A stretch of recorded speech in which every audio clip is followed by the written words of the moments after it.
And let's just talk specifically now about the oil price shocks. Stock markets, oil prices witnessed intense volatility after Trump's announcement of that 5-day moratorium on strikes on Iran's energy infrastructure and the way the reactions have been coming in. Trump's statement, in fact, also mentioned productive talks for a total resolution of hostilities in West Asia, also rekindled hopes of an early end to this war.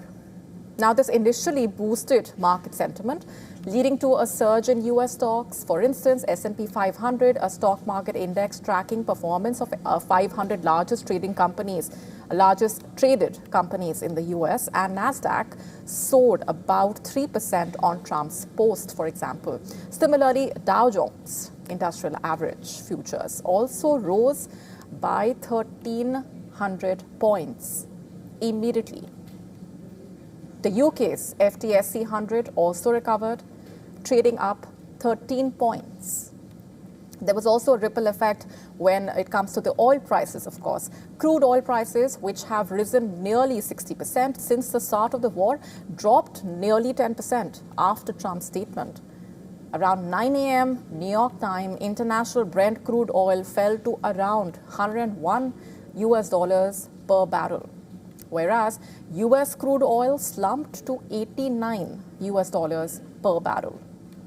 However, the market rebound lost some steam after Iranian state media said that no dialogue had taken place between Tehran and Washington. It also claimed that the U.S. president backed down after Iran's firm response to American and Israeli strikes.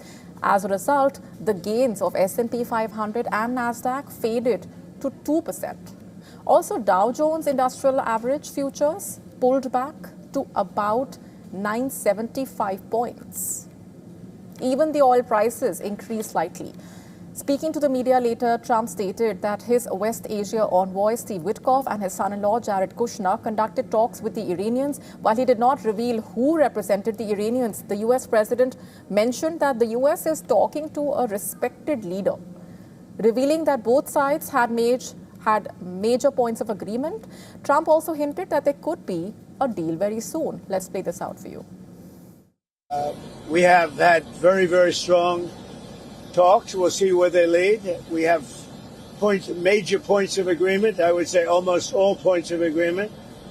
Perhaps that hasn't been conveyed. The communication, as you know, has been blown to pieces. They're unable to talk to each other. But we've had very strong talks. Mr. Witkoff and Mr. Kushner had them. To stay up to speed with the latest news, download the WION app and subscribe to our YouTube channel.